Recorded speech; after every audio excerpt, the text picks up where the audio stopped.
Thank you, Professor Rajaram, for having us here today for this discussion. You have written a wonderful book, Saraswati River and the Vedic Civilization, among a lot of others. And it is our good fortune that you have given us this opportunity to discuss your work. And so with this, I would like to start by asking you a few questions on your book, The Saraswati River and the Vedic Civilization. I read it a couple of times in the last few months, and I thought for the benefit of the larger, greater audience who are not probably aware of this, to bring it to the mass audience, for them to know more about ancient Indian history. So with this, what I wanted to ask you is the significance of the river, as a discovery of the river Saraswati to ancient Indian history, and what ramifications it has as we go along. I think it has impacted in two different ways. First and foremost, it confirmed the existence of the Saraswati River, which had been treated as mythical and imagination, had no basis and all that. So immediately we saw that the Vedic literature was talking about real things. Before that, they said it is all symbolic poetry. It is a lot of symbolic poetry, but then they dismissed the Saraswati River and references to the ocean and all that. And at the same time, it changed the methodology of the approach to Vedic history and the Vedic civilization. Because prior to the Saraswati River discovery by Wakankar primarily, and then by others, essentially we had different interpretations of literature and language theories and all that. So essentially, although Indology or the study of the Vedas started in India with the study of Sanskrit, gradually the study moved away from India. They wanted to make their own land, that is Eurasia, Europe, and these people wanted to say that the civilization and the Vedic idea and the Vedic thought started there, and it was brought here by the Aryans. But with the discovery of the Saraswati River, the focus again shifted to India. That's a very important thing. And second, the methodology of using only language theories and the literature changed. We didn't see it immediately. It took us a while, almost 15, 20 years or more, to recognize that now it was no longer a study of literature by linguistic scholars, but it was now a multidisciplinary study by people like me who come from a scientific background, and these people, as well as geologists. And another closely related thing is that formerly, you see, the Vedic literature was seen as sort of interpolations and all that, but now we know very clearly that very great care has been taken to ensure that the integrity of the Vedas is preserved for all time. So if there are astronomical statements there which contradict old theories, we cannot dismiss them because they have been preserved. So in our study of ancient India, we must accept once and for all the highest priorities for the Vedic literature, because that has suffered no interpolation. The Rig Veda is 100% the way it is today as it was 5,000 years ago. So you must produce absolutely overwhelming evidence to cast any doubts on the authenticity of the Vedas. So if the astronomical records or references in the Vedas take us to 4000 BC or earlier, we must accept it.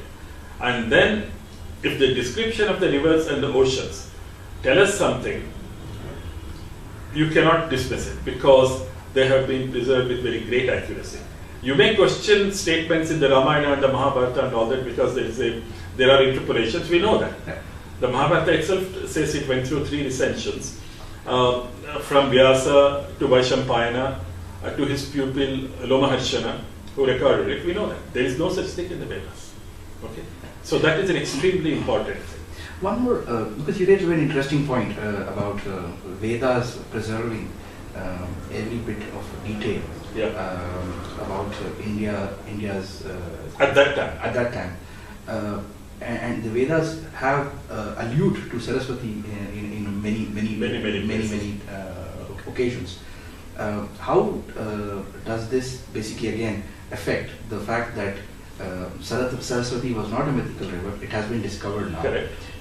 And the civilization, the ancient civilizational ruins that were found there have a significant impact on the Vedic history of India and the way it demolishes the Aryan invasion theory. Yeah, the Aryan invasion theory demolition, of course, came to be realized more or less soon, more or less immediately, because they found that the Saraswati River had dried up around, now we know roughly between 2200 and 1900 BC, but in gradual phases because it changed its course several times. North Indian rivers do that. And also it showed us that the Harappan and the Vedic civilization were one and the same. And the Harappan, by which I mean the archaeology of Harappa, Mohenjo-daro and these, what we call the Indus Valley, which is not quite correct. It doesn't matter, Harappa is convenient. It's a convenient term. You can use it both as an adjective and as a verb and as a noun. So it essentially was the closing stage of the Vedic civilization, late Vedic. So I think I have frequently referred to it as the twilight of the Vedic age. Yeah. So the Vedic age ended with the disintegration of the Harappan civilization. That is what, no invasion, nothing of the sort. I mean, there were internal battles and wars and all those kinds of things like the Mahabharata war and all that. But that did not cause a civilizational change. The breakdown of the ecology due to the drying up of Saraswati caused it. And if we dried up between 2200 and 1900 BC, two things were noticed. First, this Aryan invasion theory postulated that the invasion took place after 1500 BC. Then they could not be praising a river that had dried up 500 years earlier. Absolutely. You see, that is one thing. Second, we find that Harappan settlements on the dried up bed of the Saraswati River. That means by the time the Harappan settlement came, the Saraswati had already dried up, the old Saraswati. The parts of it had Parts of it, the old Saraswati, because the channel changed, yeah. Okay, had dried up. That means the Saraswati that the Rigveda praises came long before the Harappan civilization, the land-based Harappan civilization. So it reversed the chronological relationship between the Vedic and the Harappan civilizations. Please note, I'm using the Harappan, the word Harappan in a generic sense to mean the civilization defined by the archaeology of the Indus, Saraswati and that valleys. And the Vedic we refer to the literary description, the found in the literature. So essentially, this gave us an equation which I later confirmed or supported with the help of the Shubha Sutras and other relationship to Babylonian and Egyptian mathematics and all that. Essentially, the equation is that the archaeology of the Harappan civilization represents the material side of the culture and civilization described in the Vedic literature. The two are one and the same. Chronological relationship is different. The Vedic literature begins with the Rigveda and the Samhitas, that is the Yajur and the Sama and all that. And then you go into the Vedanta period, which includes the Sutra and all those things. Sutra, Brahmana and all that. So, the Samhita or the Rigveda, Yajurveda period comes somewhat earlier than the beginning of the archaeology. Because prior to that, you see, before the Saraswati discovery and all that, we had a complete separation. Absolutely. People said there was no connection between the literature of the Vedas or the archaeology of the Harappan civilization. This is absurd. It is like saying that the computer revolution that we are living in, there is no connection between hardware and software. That doesn't happen. Yeah. But the climate was such. So you see, it comes back to what I have been saying, that the Saraswati River discovery should not be seen in isolation. Apart from demolishing, or at least beginning of the end of the Aryan invasion myth, it also changed the direction of research, so that you must look at literature and the material evidence jointly and not separately. I think that's very important. One interesting point that I want you to pay attention, or for the readers or for the listeners, and the viewers is you mentioned about the Saraswati drying up, parts of it drying up and changing course, so, and also about the Vedic people. First, I would like you to shed some light about who are these Vedic people. Who are these Vedic people that we hear so much about? You see, we have to be a little careful in talking about the Vedic people and any other people.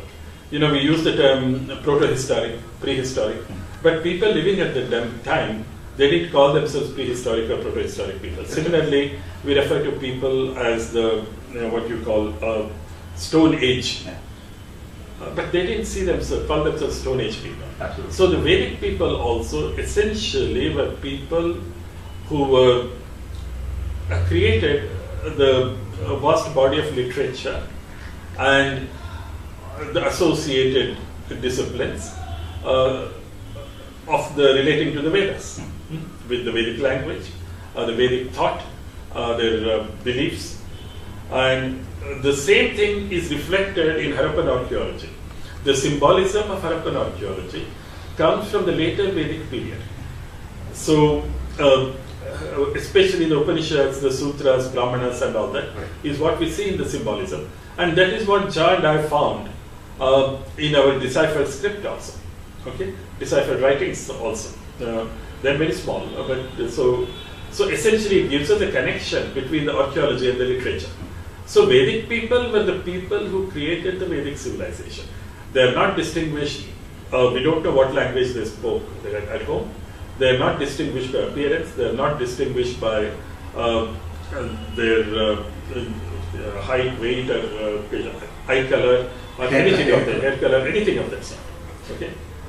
Just as when we talk about Hindus today, how they're distinguished by, there is great diversity, and they're distinguished by the culture. By the culture. There is certain common source, that's all. So we should get away from it. And an important thing to note is that the Vedic people had close ties to the ocean. That is one of the very major discoveries that has come out. The Vedic literature is predominantly, very strongly influenced by a maritime activity. It was not a land-based nomadic culture. It was a settled culture of agriculture. In fact, an argument can be made that the word Arya can be derived from the word Ru, which is also the root for agriculture. So it is possible that the Arya, which is not important in Rigveda, by the way, in the whole of the Rigveda you find it only 40 times, in 10 books of the Rigveda. So let us be careful and recognize that the Vedic people had certain cultural traits and certain spiritual values and beliefs, and did not refer to one particular people. The leadership, for example, the Panchajanya, the Bhrigus came from the west coast, and the Vasishthas and the Angirasas had a more of an eastern orientation. And there were two great centers of Vedic thought. The two great dynasties. One is the Ikshvaku dynasty, which Ayodhya and the eastern dynasty, and another one was the western, northwestern, which is the Purus, which are the Puru Bharatas. Yes. Okay, but they were related by marriage and other customs. And then you also had the Yadus of the west coast, who were much more, I would say, adventurous and also more rebellious. Okay, they were troublemakers. Okay, always, for example, Kartamiri, Arjuna, these people, they had to be suppressed. And Yadus had very close connection with the southern dynasties like the Ravana. Ravana, although appears as one person in the Ramayana, it is actually he had close links, that it was a dynasty. And they had taken control of Mathura in North India, and Mandata had been killed by one of those people. Mandata was an ancestor of Rama. There is a great deal of history that is still to come out. And then in addition, it was finally Shatrughna, the youngest brother of Rama, who drove the Ravana's dynasty. By then they were known as the Lavanas. Sometimes R and L are interchangeable.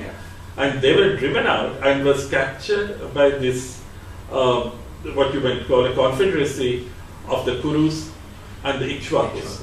So that was the time when the Mathuras. Then later, Lavanas, these western allies, the Yadus, came and became prominent again in Mathura, in Krishna, just before Krishna was born.